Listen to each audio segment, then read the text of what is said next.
show you a fun technique using an embossing folder. And I'm going to be using this pretty one here. It's by Doris. It's been around for a while, but it's kind of got some pretty detailed butterflies on it, and then it's got a few that have some silhouettes. So we're going to be highlighting this, and we're going to be taking it from this tag to this tag. And the only thing that we're going to be using to get this little technique done is just some ink. And then we're going to be finishing it off with some seam binding. I haven't finished these yet, but I thought we'd do it on camera. And we're going to be using this lace seam binding to do that. So let's get started. Okay, so I think we're going to start out by using this blue one here. I've got some of the other colors. So this is what each one kind of produces. Oops, I didn't pull out a green one. But this is what we end up getting from each one of them. So let's move these to the side, this to the side a little bit, and let me show you how we're going to do this.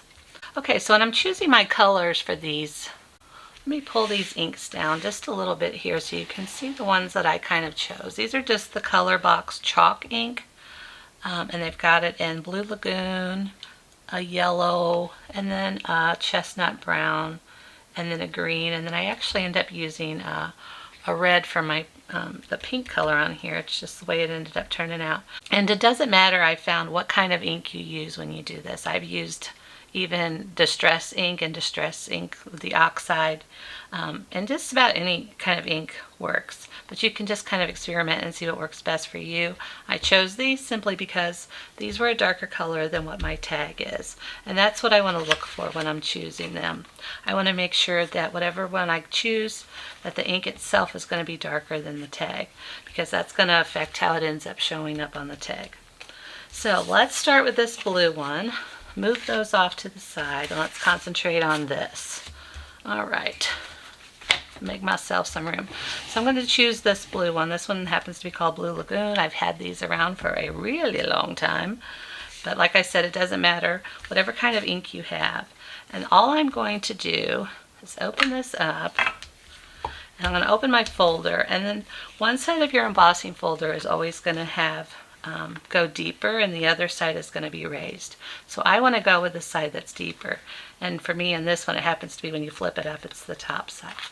And all I'm going to do is turn this around, and I'm going to put this blue ink right on there. And don't worry, because this is going to wash off. I'm going to grab a piece of this paper here at the bottom so I don't end up getting this on my surface if I go off. But I want to put this on fairly thick and make sure I got all the little parts covered. Now, as I'm doing this, I'm seeing that I got a little bit of ink here, and that's okay. It doesn't really matter too much, but I wanted to pull that out of that spot. Now I'm going to re-ink that just so it doesn't have that little groove there. Okay, I think I like that pretty well. Get my lid back on. And then I'm going to take this tag, turn this back around, and I'm going to line this up right where I want it, here in the middle, so that it gets all the ink spots on it. And then pull it down. So now I want to run this through my embossing machine. And I do have an electric embossing machine, but today I pulled out this manual one. Let me zoom out here just a little bit. Okay. Just so you can see how I layer this up. So for this one in particular, it's got the folding one on it. So I just flip that top one up and put it through. And then I've got my bottom plate. Then I'm going to put in this one that we just inked, and then this top plate, and then I'm going to run it through.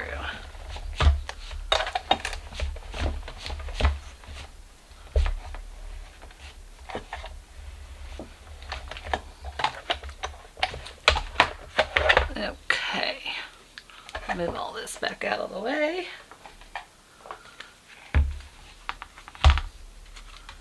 Pull that off. Pull that out, move this move this over, all the goods. Okay, so let's zoom back in here. You can see how pretty this ends up turning out. Isn't that pretty? It's kind of got like a shabby kind of look to it. So it's not a real crisp, clean, but I kind of like that. And then don't worry, I just run this under the sink and it washes right out so I can use it for anything else.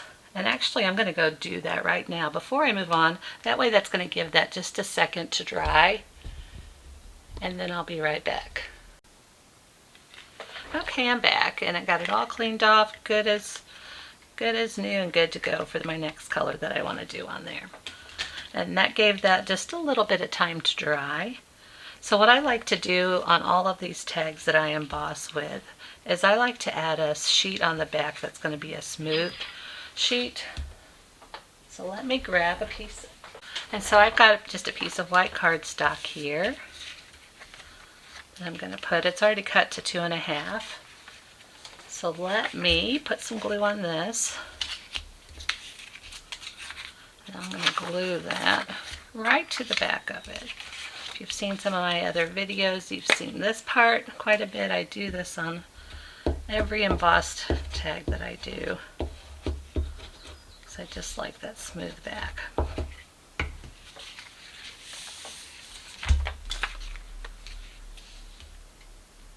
I'll line it right up there.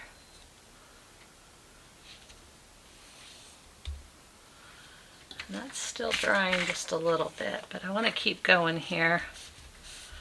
So let me kind of use this instead of my fingers to smooth that out and make sure it's adhered well.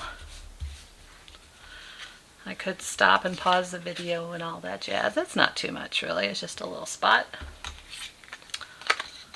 Let's cut this off.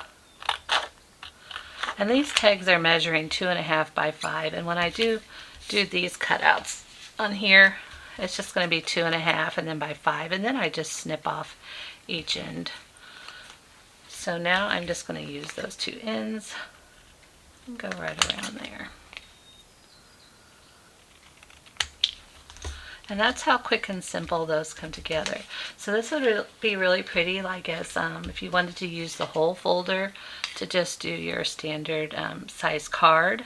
You can also do it, I do lots of mini note cards with the same kind of technique. So there's lots of fun ways to use this in, even in your junk journals and stuff. So now let's come through. I'm going to move that to the side and let it dry a little more because I've already got all these to that point. And what I want to do next is add some pretty to the top. I've got a standard size hole punch that I'm going to use, and then I've also got some reinforcement labels. And what I want to do first is go through each of these.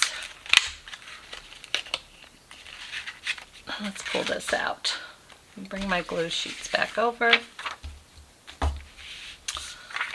And I want to get the same color. These are just the Avery reinforcement labels, but I want to make them match what I got here. So I'm going to cut out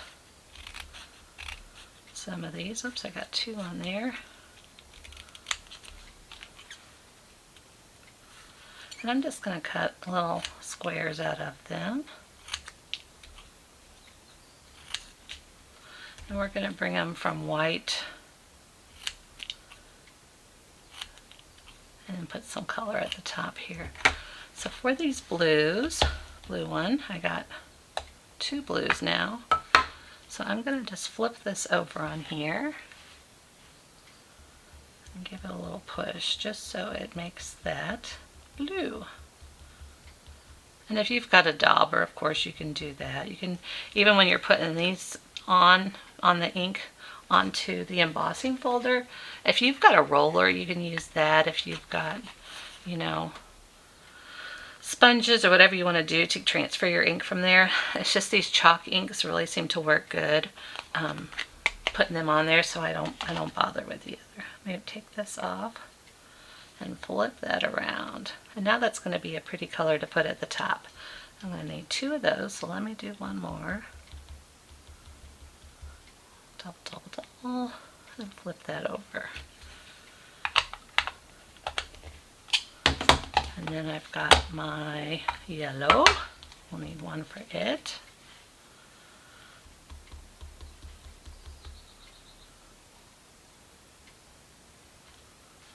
And then the brown, which this is a chestnut roan, it says. And I really like how it, you know, kind of gives it that antique look. I like using just the plain craft cardstock for that one. So there's that guy.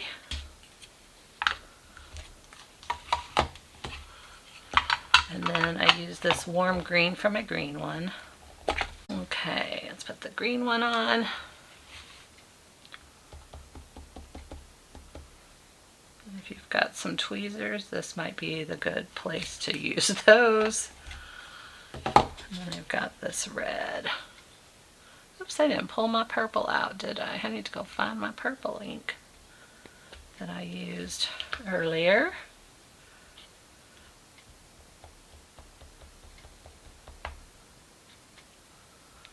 I'm going to do that red a little more. A little bit different than the chalk colors. It's not wanting to stick as much, but that'll be just fine. And then I'm going to grab my purple. Okay, and here's the purple that I used. So we'll put the last one on there. Give it a little push. And that's good enough. All right, okay, so those are going to dry for a couple minutes. While those are drying, let's go ahead and put a hole in the back of each of these. Just going to center it up.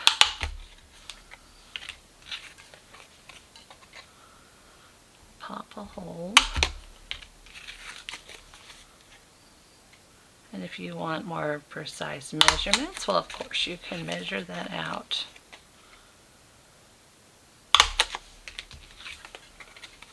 And you don't have to put a whole reinforcer in there. There's so many fun different ways that you could finish these up. But this is the way I'm going to do it. Let's start with the blue here. And these are probably still a little wet, but they are very wet. Okay, so while those are drying, let me get that off of my finger. While those are drying for just a second, let's go ahead and open up our ribbons to get these to match up. So I pulled out the yellow for that, brown for that one. Let's see. I wanted to do this light blue with that. Here was a pinkish. Here was our purple, and then here's our green. Okay. So we got all those lined up. And I'm just going to pull off, this one's already been opened. I get a lot of these seam bindings just from thrift stores. You know, sometimes they'll come in a big bag for like 50 cents. And I actually like to use it just as lace for these kind of projects. Okay, so I want to cut off probably about 6 inches or so for this. We'll just kind of, doesn't have to be perfect, but I want them to all be relatively about the same. So I'm going to go open up each one of these packages and pull out 6 inches of lace, and then we'll be back to tie them on. Okay, we've got all the ribbon cut, and I think these have dried a little bit more. So let's get these attached. We'll start with this blue. We'll start with this blue. I'm going to line it right up on there. Okay. And we've got our pink. These are a little bit wet still, but that's okay. I'm going to do it anyway, so I'm not waiting around.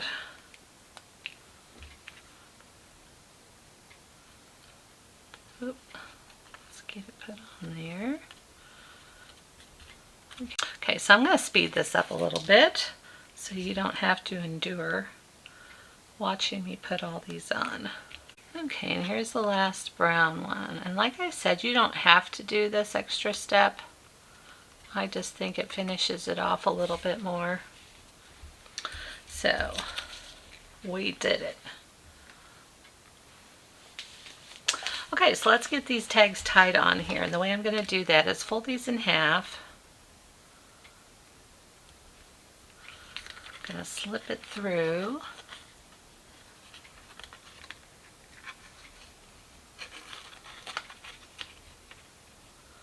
and make that hole and put both of these through.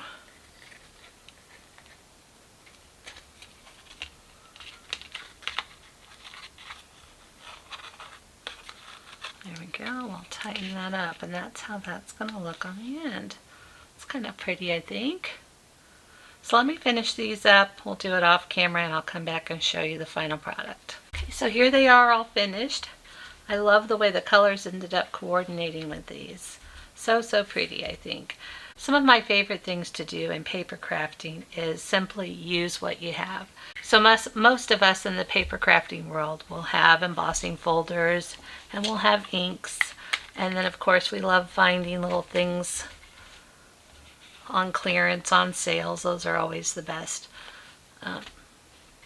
And don't get me wrong, I love using the latest gadgets and gizmos, and I've actually got a new paper cutter coming that I can't wait to share with you and show you. But my favorite thing is just to go through the things that I do have and things that I've thrifted and come up with just different ways to use them. I know this technique has been around for quite a long time, but for maybe a beginner that have started following me, or maybe you haven't done this in a while and you're like, oh yeah, I forgot about that. But anyhow, I just wanted to share that with you today. If you end up making some, let me know in the comments. I'd love to hear all about it and what kind of embossing folder you used. So that's it for today, folks. We'll see you next time. Bye-bye.